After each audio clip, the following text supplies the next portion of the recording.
we're back, folks, for another edition of the Michigan Recruiting Insider pre-signing day edition. By the next time we come in front of you, we'll be talking about the class of signees for the class of 2023, at least the early signees for 2023. And that's a noteworthy distinction considering that a couple of Michigan targets will still be out there, one of which we'll talk about today in Jamil Howard, another which we talk about all the time in Nicholas Harbor, right? Can never have enough Nick Harbor conversation, especially when you have the best crew in the land covering Michigan football, basketball, and recruiting for the TMI crew. Starting off first with the gentleman right next to me on the screen, Brice Marich. Brice, how are you? Doing good. Yeah, we're only a week away now from Right, basically signing days, so got several things to talk about for sure. right, and fresh back from the Windy City, getting out to see a little hockey. I see we got to see a little hockey action recently. There, Steve, you went down to Ford Field for the first time. Been getting some professional sports in here this fall.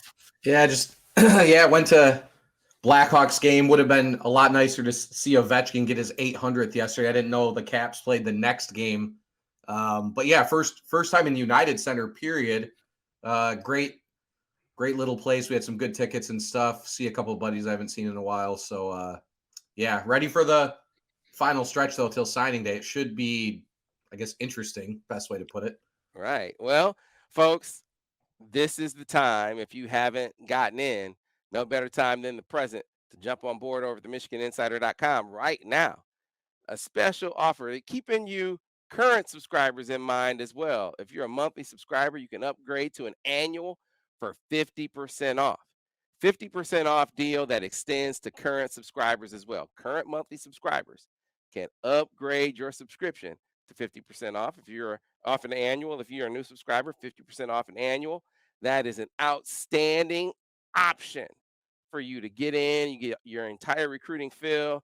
You get on through the playoffs. We'll have extensive playoff coverage for Michigan into basketball season, into camp and combine circuit. You'll have it all for the next year. Here's the beautiful thing. Once you become a full paying subscriber, your subscription will also give you Paramount Plus. Cannot beat that as a big time option for you just by being a member over at the MichiganInsider.com. So be sure to check it out. But Steve, you were just saying that you were down in the Windy City. Had you waited about a week or so, you would have been there for Roderick Pierce's announcement as Michigan has successfully gotten the flip done. The former Wisconsin commitment now firmly in the fold for Michigan. It didn't come as a surprise that happened. It seemed to be trending that way ever since his decommitment, even before his decommitment. Big addition. I mean, I think Pierce immediately becomes, personally, for me, one of my 2 or 3 favorite commitments in the class. I think we talked about him a few weeks ago as bumping up from an 85 to an 89. So he's just outside of 4-star territory. 4-star or 4 numbered bumps from our analysts. That's a huge bump. Somewhat reminiscent of Mason Graham. Can't predict another freshman necessarily coming in and doing what Mason Graham did this year, but I think Pierce fills a really important void for Michigan in this cycle as a guy could play in the very interior, could play the 3-tech. I kind of look at him, maybe you guys agree, as sort of could be a Chris Jenkins type guy. I think he's a potentially elite run stopper. He's more physically there than Jenkins was, so it could be a situation with Pierce, maybe more the agility type stuff, to get him more acclimated to the speed of the college game. Whereas Jenkins, I think, was athletically there. They just had to bulk him up. But either way, a potentially elite run stopper for Michigan. And it's just, I say this, it's nice to see Michigan just loading up on the defensive line the last few cycles. I mean, we've seen a few cycles under Harbaugh back, when Don Brown was DC, where it was like one of the more neglected areas, particularly in the interior, one of the more neglected spots that Michigan was recruiting. Now they're really, really, really making a concerted effort to bulk up and beef up in the middle. Yeah, one of the things that I wonder, because I think Pierce is a guy that gives them positional versatility. I actually think they think he can play up and down the line. And the question, and this is something to measure when they get there, because I never imagined that you could have a 6'6", 295-pound guy like Mike Morris do all the things that they've had Mike Morris do. And I think that was something that they discovered he was capable of, and the benefits of having a guy that big that could play that way. And I really don't see um, outside of Braden McGregor another guy in the mix that can be a big guy that can, if you want him to, can put his hand in the dirt, can play the run, can rush the passer, can drop back into coverage and do some of the agility things too. After Braden McGregor guys, and I'm curious who you see as you look at this roster. Who else do you see kind of like that? And so I don't know for sure that Roderick Pierce fits that mold, but I think he's a guy that is going to audition at a number of spots up and down the line. Let's say he can't do that. Let's say he can't be an edge guy for them. Then, like you said, Steve, you kick him inside, and he can be a three tech. I think he can be. I mean, even if he didn't put on a whole lot more weight, even if he just was 290, 300. He could be an effective guy there, plays with a good motor, has good off snap quickness, has the tools necessary to be an effective interior guy for them as well. I see him as kind of a chess piece, Bryce.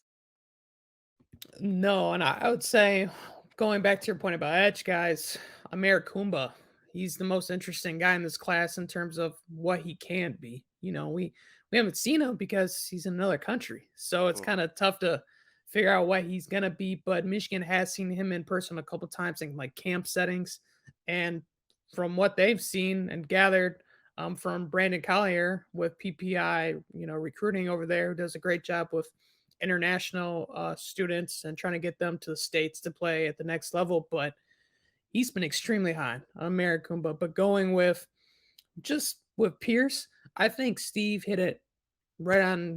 Hit the nail on the head there with you need athletic big bodies. That's the common denominator that I feel like Michigan's been missing for so long. And that's one of the reasons I feel like Michigan has had success these past few seasons is you look at a guy like Mozzie Smith, you look at some of these guys like Mike Morris, Taylor Upshaw. These are bigger guys that can move. And when you look at Roderick Pierce, 6'3", 290 pounds, has a good get off on the ball, very explosive.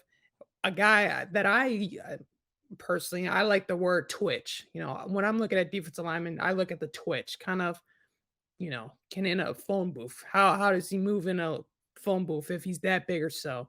And he moves very, very well. And this is a guy we talk about with Michigan all the time. Evaluations. Guy that his junior film, maybe, many schools weren't sold on. You watch his senior film, you pop that in, and you're like, okay, this guy's a dude. That's why he was reevaluated. He got the bump up in the rankings, and this is a great land. And bottom line, he also was committed to Wisconsin at one point, and Wisconsin has always been known for good, identifying good defensive linemen at the next level. So I really like this pickup. I like what they're doing, and you got to like where he's coming from, the state of Illinois, which they've done a very good job recruiting. Yeah, man. Illinois recruiting has been on the uptick for a few years now. The golden boy from Illinois right now is none other than number 9, J.J. McCarthy, right? Huge land, and there have been some other guys that have flowed through Illinois along with him. Of course, you look at guys like, I mean, AJ Henning, who you haven't seen as much outside of special teams of late. But my point is, you can see the emphasis in the state of Illinois really be on the uptick guys. And I mean, the top guy left on the board for them in the early signing period is Jair Hill. I don't think there's any question about it. You talk about pop in senior film, pop in Jair Hill senior tape, and you're like, man, this is a guy. Like, he is an absolute dude. And Michigan was an early adopter. This Steve, we've been talking about Jair Hill for a year now, right? On this podcast. He's been up so many times, and they have just not been able to bring it home. at any early point, he was gonna decide early in the season, and he was gonna decide the middle of the season.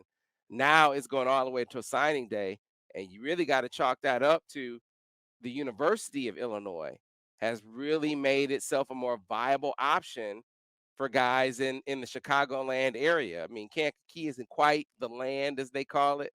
It's about an hour south. It's more rural in setting, but it's still on the outskirts, and they still consider themselves like if you talk to the coaches there, and they talk about Illinois ignoring the state, it's kind of ignoring Chicago and the outskirts, and so I think they count themselves in there. Well, you had Brett Bielema come in there, Steve, and really emphasize recruiting the state from the jump, and the guy that they emphasized the most out of all of them was Jair Hill, and it has really helped them resonate.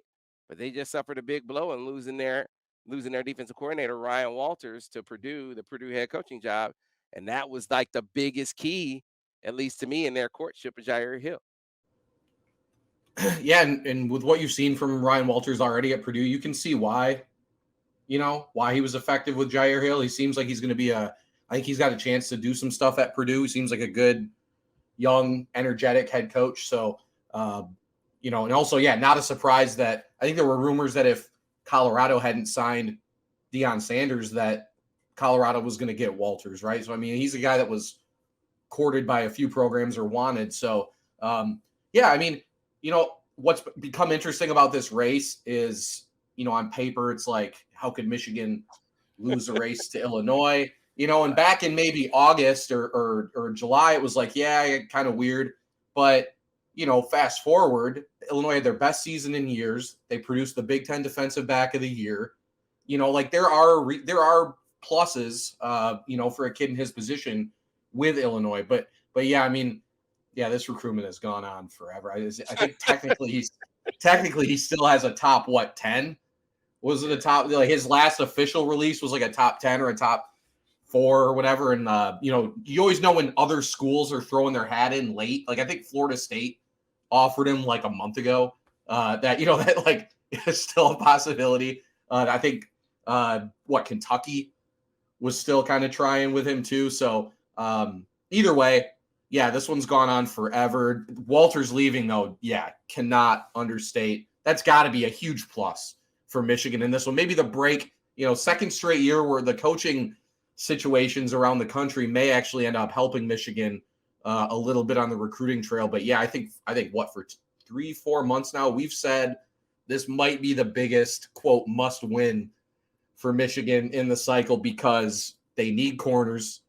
And yeah, the optics, even with what I said about Illinois, the optics of losing a recruiting race for a top 150 kid to Illinois coming off 2 playoff appearances in a row and 2 Big Ten titles, is hard one for the fan base to swallow, regardless of what case Illinois might have. Well, I would tell Michigan fans, don't make the mistake that Ohio State did. Ohio State fans did when I told them, hey, man, Illinois, don't sleep on. I said, man, Illinois has a better defense than Ohio State. They have better secondary. Ohio State didn't have the personnel to do what Illinois did to Michigan, right? I said that, and they went nuts about it. I was right. I was absolutely right about that. They did not, and that doesn't mean Ohio State isn't talented, but they do not have the personnel to fit this very intricate physical scheme that Ryan Walters coached those guys too. He had 3 all Big Ten first team guys. Like you said, Brice, he had 2 of which were in the secondary. He had a third guy who was all Big Ten second team from the secondary. He had the Big Ten Defensive Back of the Year. Last year, he had Kirby Joseph, who was drafted in the 3rd round by the Lions. That guy was a receiver who he converted into a 3rd round draft pick at safety. That dude is big time. So I was like looking at it like a lot of people. How could he really be looking at Illinois? Then I watched Illinois. I was like, okay, I get it. Now I understand. Like if he were to pick Illinois over Michigan with Ryan Walters there, you couldn't knock that. You couldn't legitimately knock, or at least you shouldn't knock that as a fan. But now Walters being gone and development being a big part of the appeal, and you're going to get developed at Michigan. That's one of the big selling points with Steve Clinkscale and what they're doing defensively at Michigan. I just feel like Brice, like they're finally going to get it done, and this is a huge one because talent-wise, you watch his tape, and he is. I think he's like 150 something in the rankings right now. Talent-wise, he is a top 100 talent. What I don't know, what I can't quantify right now is, how steep is his learning curve going to be? How quickly is he going to pick up the scheme? I don't know that. I can't predict that as well as I could with Will. Knew Will would pick up the scheme really fast, and so it was a lot easier to predict him being an impact guy in his freshman year. I think Jyaire will play in his freshman year wherever he goes, but how quickly he picks up the scheme will really be that's what will sort of determine whether or not he's a Will Johnson level guy as a freshman. I don't think it's far-fetched to make that comparison, even though Will was a 5-star and this kid is a 4-star. I think he has 5-star talent. We just got to wait to see if he can, pick up the scheme as quickly as, say, a Will Johnson did. Yeah, and I think the other thing when it comes to it is Michigan can really sell on their development and also playing time. I mean, one, we don't know who's coming back cornerback position wise. Is, DJ Turner coming back, Jamon Green, um, and also the past few recruiting cycles, they haven't brought in too many cornerbacks. So that's why I put an emphasis on Cameron Calhoun. He tweeted out that he's enrolling early.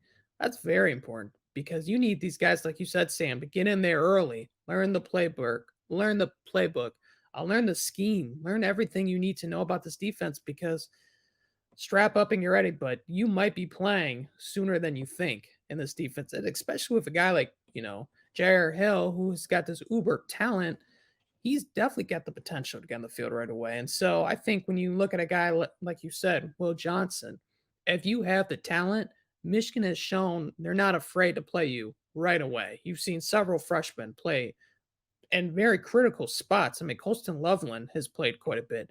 Mason Graham, you mentioned. Kenneth Grant's played. Jimmy Roeder has played substantial snaps on the defensive side of the ball. So they're willing, to play you early. And the other thing, like you guys have basically talked about, is the Ryan Walters, departure from Illinois. I think that definitely did help Michigan in terms of Roderick Pierce. Pierce, yeah, But it I did. think the biggest one it's definitely going to help him with is with Jair Hill because I know for a fact Ryan had a very good relationship, not only with Jyaire, but everyone in his circle. And I think that's been one of the main things when it comes to this recruitment is more so making sure, Michigan's always been doing a good job with the kid, but I think some people have always said or felt that his family might prefer, Illinois. It might have been because that relationship with Ryan. So with him now gone, you have a guy like Clink, got a guy like Jesse Minter, and you got those longer standing relationships there on staff. And ultimately, that can hopefully pay off. And the other last thing, too, NIL. Michigan has definitely made that pitch to him. NIL will be a factor. I know he's looking to start a clothing line or brand for him at least. I know Michigan has talked to him about that as well. So they're showing, there's an opportunity here to also gain from that as well. But in terms of importance, this is probably the most important guy left on their board. Wouldn't you say? There's no question. There's no from an impact player perspective. I mean, you got to have some stars too. I mean, developmental guys and Michigan's development is great.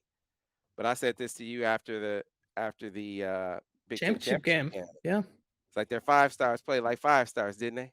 You know? You gotta sprinkle in those top level Yeah, talents, man. Yeah, it was great to have your 5-star quarterback play like a 5-star quarterback.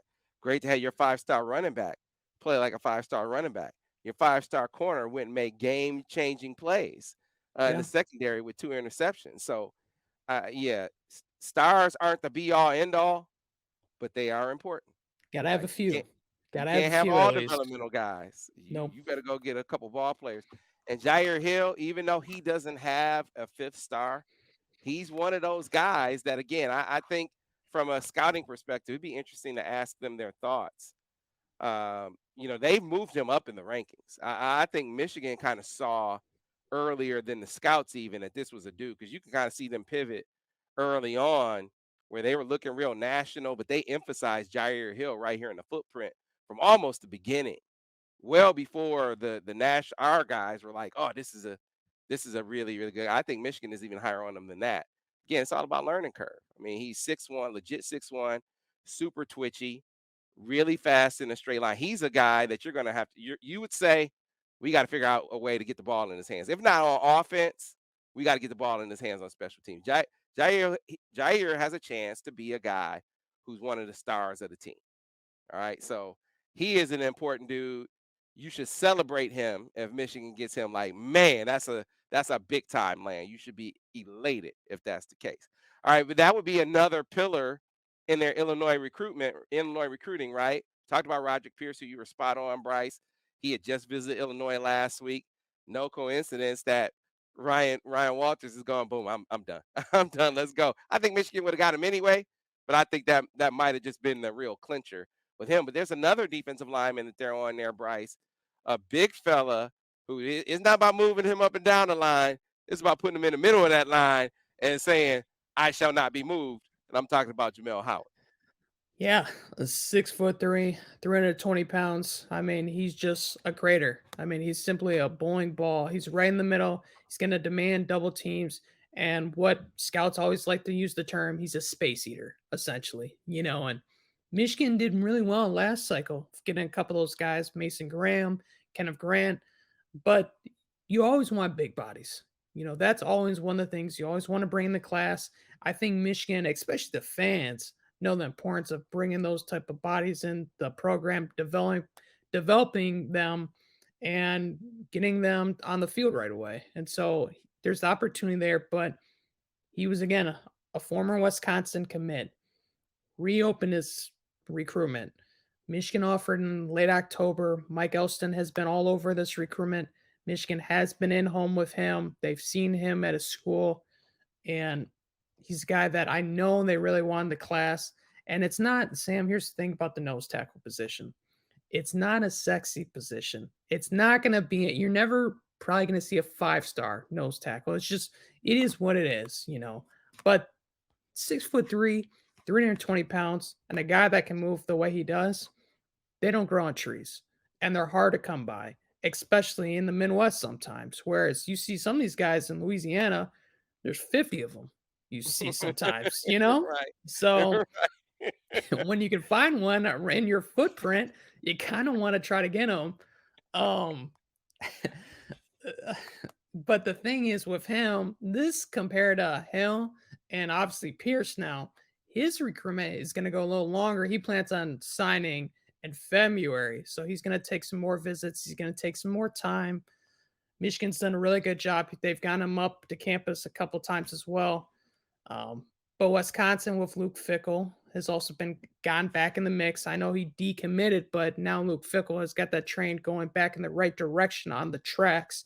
I know he really likes that program. He's familiar with that program as well.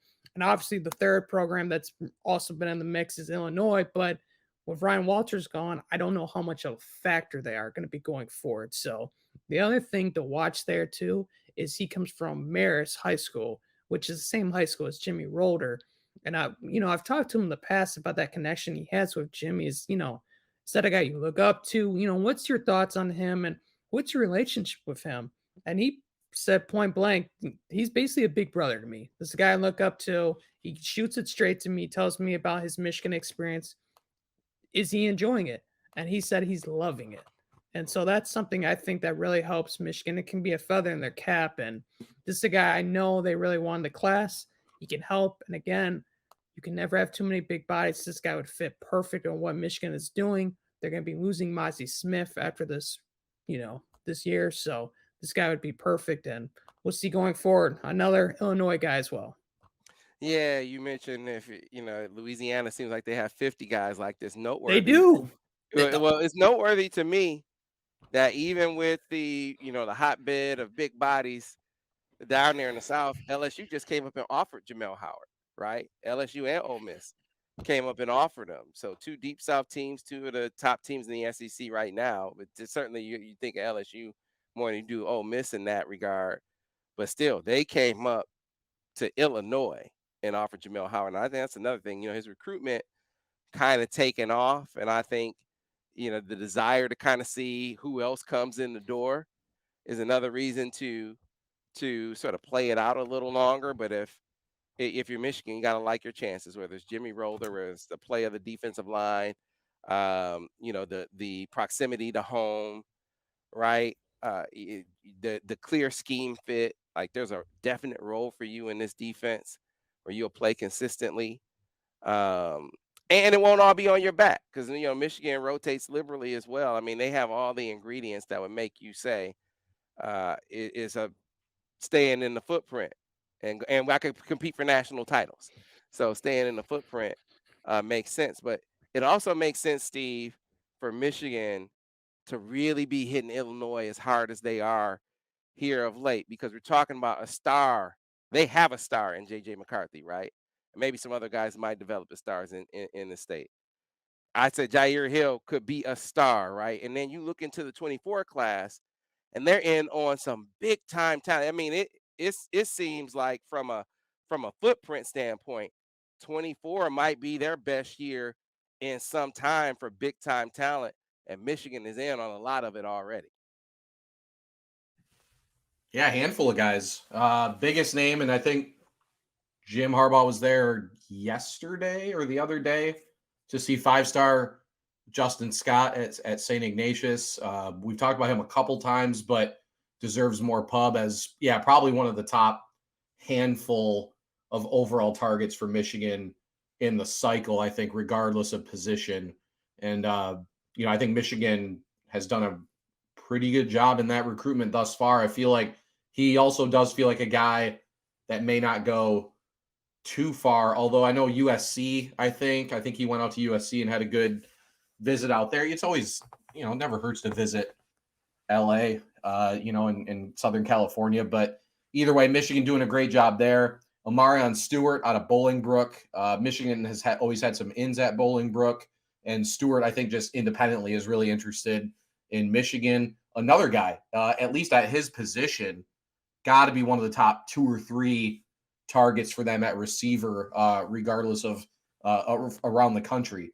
Not just because he's in Illinois, but that's what's helping Michigan's case. I think we still think Tennessee probably maybe a little bit of a pain in that one. And then Marquise Lightfoot out of Kenwood Academy, also in Chicago, right in Chicago, is another guy. Kind of, I think he's sort of that mold of guy that they like to take at edge. Not quite a finished product, hasn't been playing football forever, but you can see why other schools, including Michigan, think that he's a guy that can get to the quarterback at the next level with a little more development and a little more coaching. But already ranked, I believe he's a 4-star. Check real quick before we.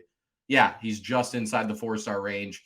And another guy, I think, once Allen kind of keeps an eye on him, I think he's a guy that could rise, right? So they're also, I think they're still recruiting Christian Bettenker out of Woodstock, Illinois at tight end.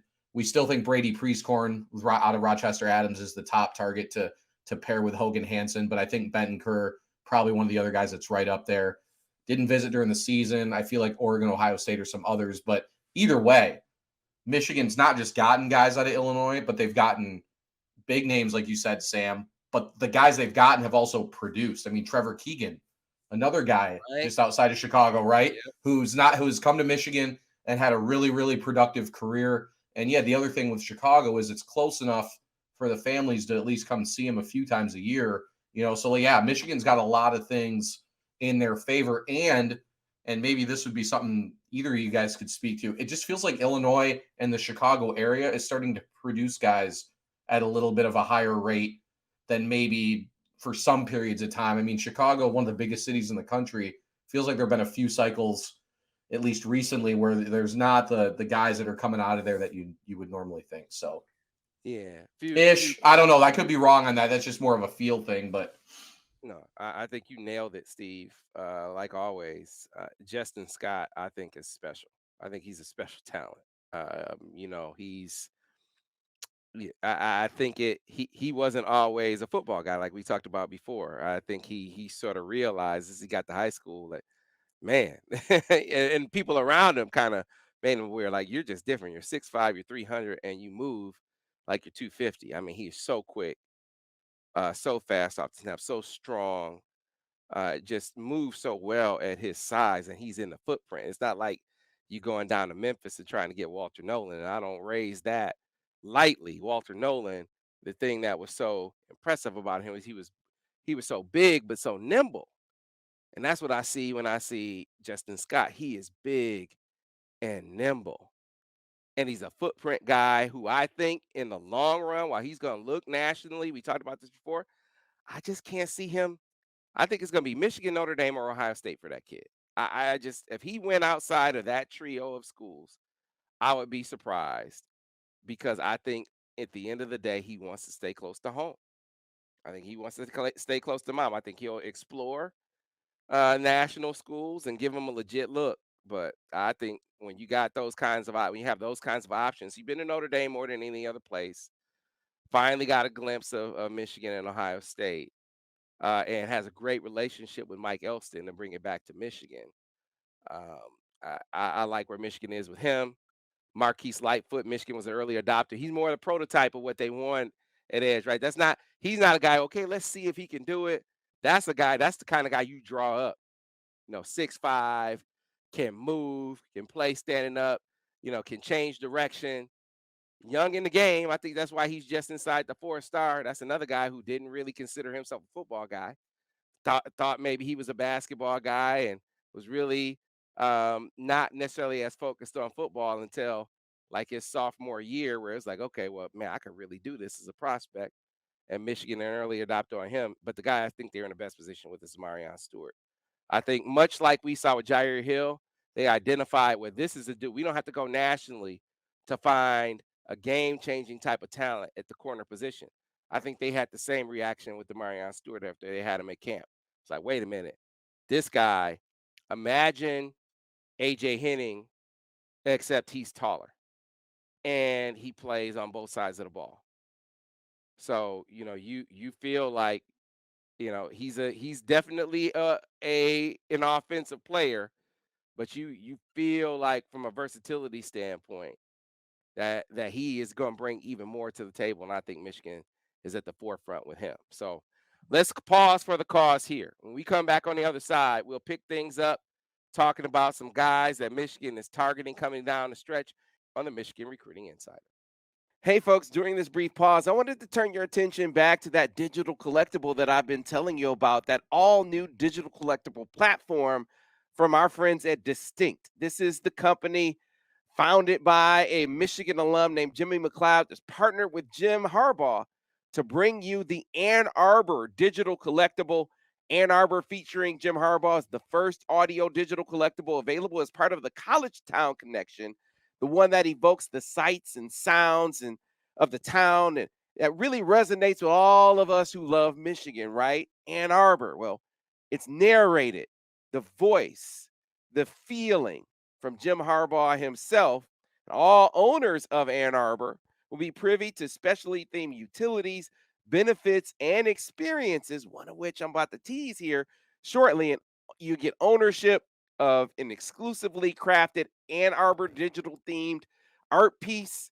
You'll be eligible for 3 Ann Arbor themed gifts, invitations to owners only virtual or in-person events. And remember, I told you there's an NIL play here. And to give you a feel for just how excited Jim is about this opportunity to be a part of something new, something cutting edge, and a new way to connect with you, the fans, and indirectly down the line. He doesn't talk about this, but it is an NIL play, and I'll tell you a little bit about that after you hear this message from Jim Harbaugh himself. There's no better feeling than to be part of a team, part of a community, part of a university. Feel like you belong, and that's pretty much the whole ball game.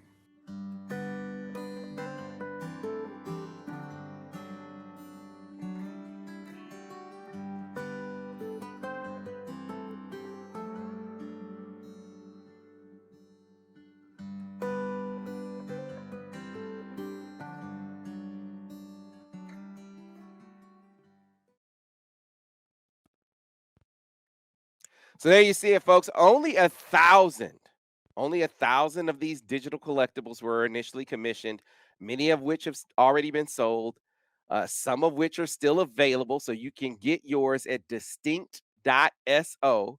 Again, that's distinct.so and get yours today.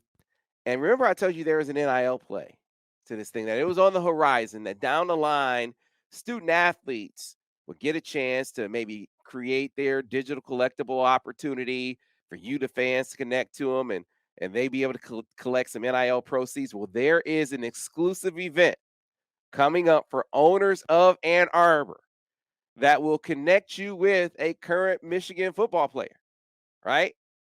Only the folks with ownership will be invited to this exclusive event. It'll be a Chalk Talk event. I kind of teased that, right?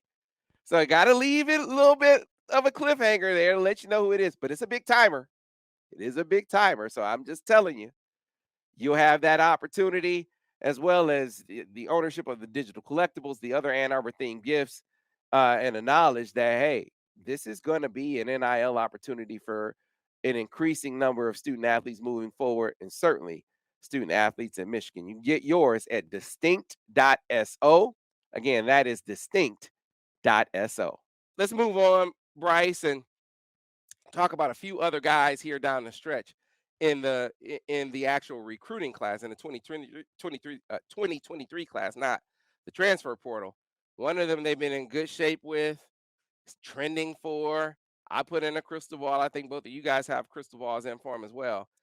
But it just seems like Michigan's not going to be able to rest easy down the stretch. And that's Dwayne Waller out of Youngstown. Yeah, so we talk about Illinois quite a bit, and Michigan's also been hitting the Youngstown area and especially Ohio in general very hard this cycle. He's from the same school as Jason Hewitt or Hewlett, from Cheney High School there in the Youngstown area. Obviously, there's the connection with Steve Klinkscale, who's from Youngstown, and so he knows the area, he knows the neighborhoods, he knows everything about it, and he knows the type of kids they are and how hard they play, and also with a chip on their shoulder. And with DJ, what's interesting with him compared to a lot of these guys is he's a late riser. He was originally committed to Toledo out of all schools, and then he backed off that, had some bigger schools kind of start coming after him. West Virginia, I think, was the very first kind of like Power Five school to really take a shot at him. And all of a sudden, Michigan in the past few months has made a big push for him as well. I really liked where Michigan stands. They've got him up to campus. Um, he's got those connections. He's got his teammate committed. But one of the schools that's kind of now starting to become, we had talked about Notre Dame at first, early in the process. Then it's been like Illinois. Now the school I feel like is starting to be like Michigan's thorn to their side is Kentucky. And so with Kentucky, Vince, Morrow, and you got Stoops over there. Those guys also have very good, strong connections to the state of Ohio. And they've been making an extremely strong push for this guy who's, we talk about position versatility. He can play quite a bit. I think Michigan likes him on the back end of their defense, but a guy that can move around, 6'2", 185. I would say pretty raw, but again, he's got the tools, he's got the size, the length, the speed, everything you're looking for, and just a general defensive athlete is what I would label him, a defensive athlete. He could even play offense, but it's just safe to say defensive athlete is where I'd put him. And so right now I feel like it's a Michigan-Kentucky battle with Michigan having the slight edge. We're going to see, if they can hold on, but he's going to sign on December 21st. He's going to make that decision then. If I had to call it today, I'd say Michigan, but Kentucky's definitely making a big push, so we'll see what happens there. But right now, Michigan would be the pick for me at least. Yeah, throwing it aside, putting it lightly when you consider they got Deion Walker last year, who's That a one freshman. stinks. That one Yeah, he's stinks. a freshman All-American. That one definitely stings, right? Big fella who could move out of Cass Tech. But you mentioned Clink being from Youngstown. Vince Morrow is from Youngstown too, Clink's cousin.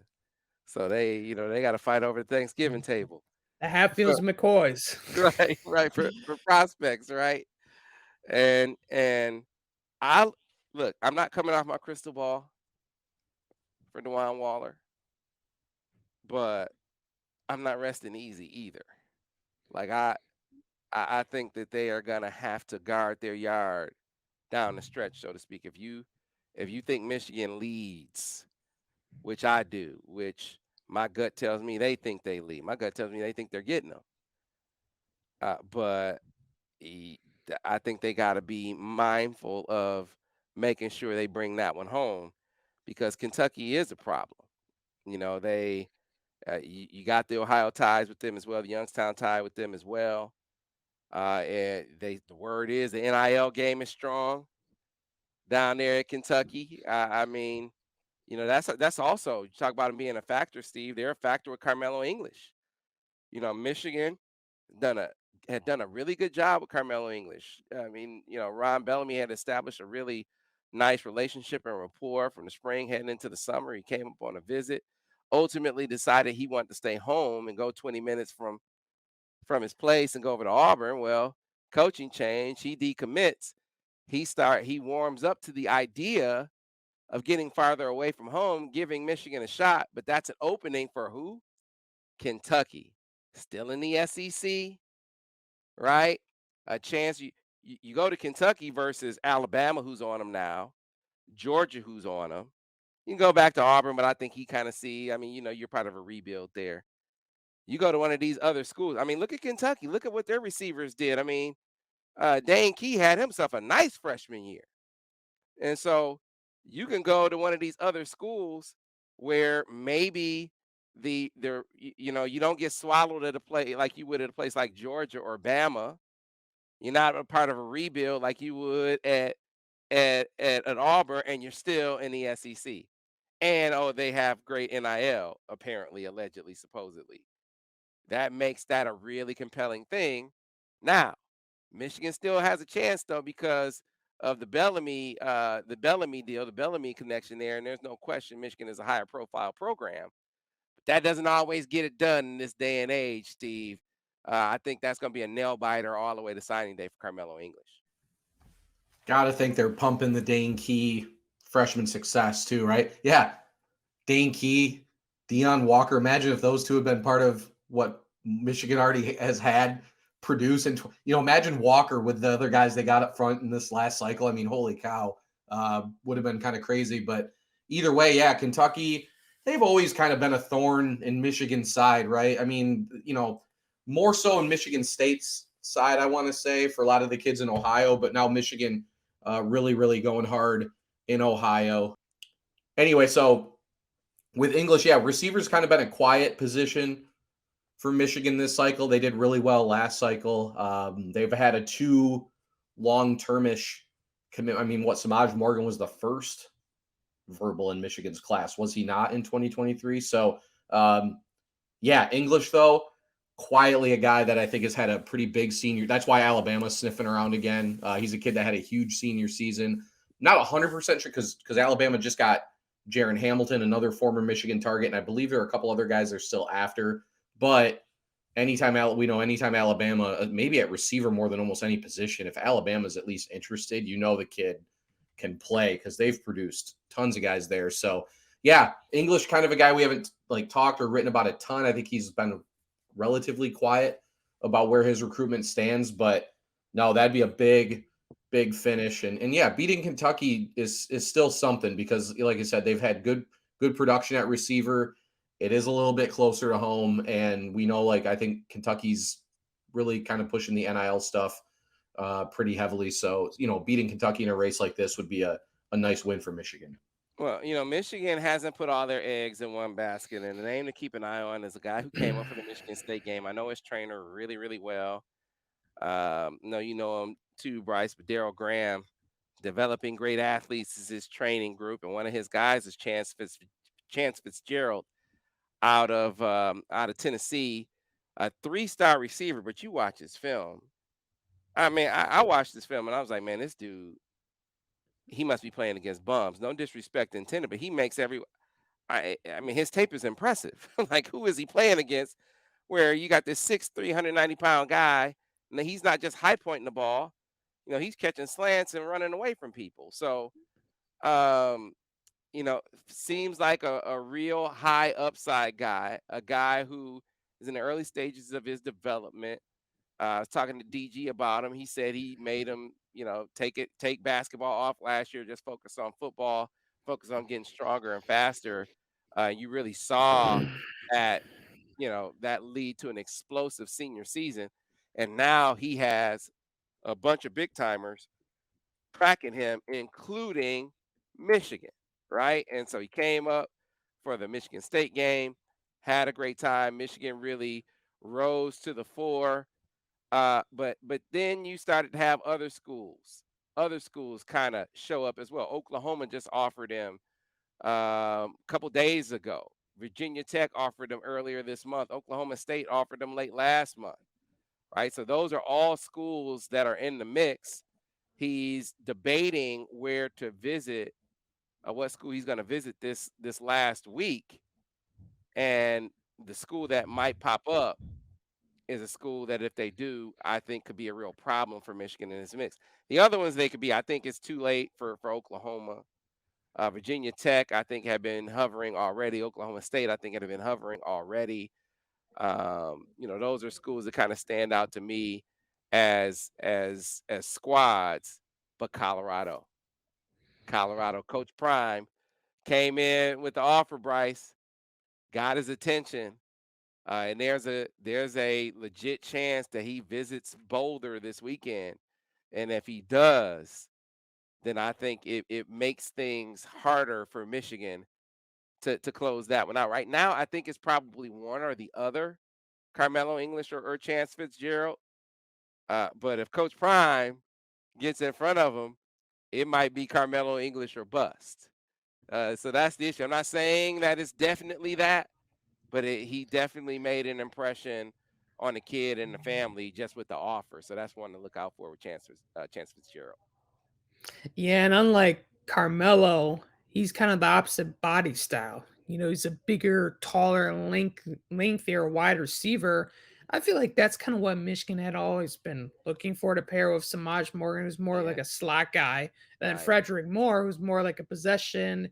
He can kind of do it all, but he's not going to be the biggest mismatch problem like you're looking for, especially with Chance. But yeah, with Dion, man, he's creating a real ripple in the recruiting world of just the buzz he's generated from since getting to Boulder has been astonishing.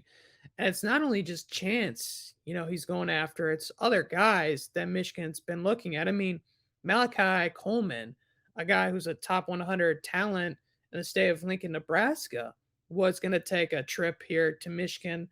And Sam, he changed his visit plans. Instead of coming to Ann Arbor this weekend, he's going to Boulder, Colorado. So that's just a little sample size of what's been going on in Boulder, Colorado. But going back with Chance, I really like his game. He's got the offer list to back it up. He's got, I think, basically, I just checked, 39 offers. So I think schools feel the same way about him as well. Again, a late riser. If you look at his junior film to his senior film, you can see the strides he's definitely made in his game. And I think, like you said with DG, I mean, he knows what he's doing with these guys. So when he told him to take a break from basketball, I think football might be the avenue for you to hit. I think he was pretty spot on with that assessment. And so we're gonna see what happens. I personally think they have a better shot right now with Karmello instead of Chance. But it's also one of those things where we talked about before the podcast started is you don't want to lose both. You don't want Right. to lose both. So Right. it's like, man, that would suck to lose Karmello to Kentucky. And then Chance, who you've kind of been working on, but maybe not as hard as Karmello, to then suddenly go to Colorado, So at least the biggest thing, you can go to bed and put your head down on the pillow and sleep, soundly about, is the wide receiver room is in good hands, and they got a lot of young talent in there as well. So that's the other thing. They got two guys who I'm very high on. I think Frederick Moore has not been talked about enough because he's had a incredible senior season. I mean, he's put up great stats. And I think, he's a borderline, middle of the pack 3-star player right now, but I easily see him as a 4-star player. I'm very high on Frederick Moore. I think he's that talented, that's good. He comes from a premier program in Missouri and Cardinal Ritter, who has D1 talent littered all over their roster. And so with Samaj Morgan, he's got a championship ring and he's played with several talented players as well from the West Bloomfield program. So those two guys I like. But bottom line, you definitely want to try to get one of these guys in the fold, either Karmello or Chance. Right now, if I had to pick, I'd say Karmello you have the better shot with, but we'll see. Great stuff. I agree with you on Frederick Moore, and you can see the question on him, the knock on him, I should say, was speed. He got in the track and he got faster. Now you put him into a strength and conditioning program, college strength and conditioning program. I can see him adding another layer of speed to the equation. Time will tell on that. Speaking of time, we are out of it here on this edition of the Michigan Recruiting Insider. Like you heard me say, the next time we see you, it's going to be signing day. And we're going to go live on signing day like we did last year. We're going to get some guests lined up for you. And hopefully when we do, you'll have some fireworks to celebrate. Whether you do or not, we'll be there to cover it every step of the way like we are on everything football, basketball, and recruiting related when it comes to Michigan. And right now, I want to remind you, if you aren't on the team already, if you aren't part of the TMI crew, you aren't part of the TMI family, go over to the MichiganInsider.com right now, get signed up, take advantage of that 50% off annual subscription option. And that even applies to current monthly subscribers. And not to you who have been going month to month, haven't quite taken the plunge to become an annual. Well, this is a way to go get even more bang for your buck by taking that 50% off an annual option, which will take you all the way through not just the signing day, but and not just the playoffs, but the combine and camp circuit, next season, next recruiting cycle. You get all of that. And then, of course, once you become a full paying subscriber, when the promo period is over, your subscription will also include Paramount Plus. So the perks just keep getting better. Do not miss out. Folks, we appreciate you, and we'll see you next time on the next edition of the Michigan Recruiting Insider.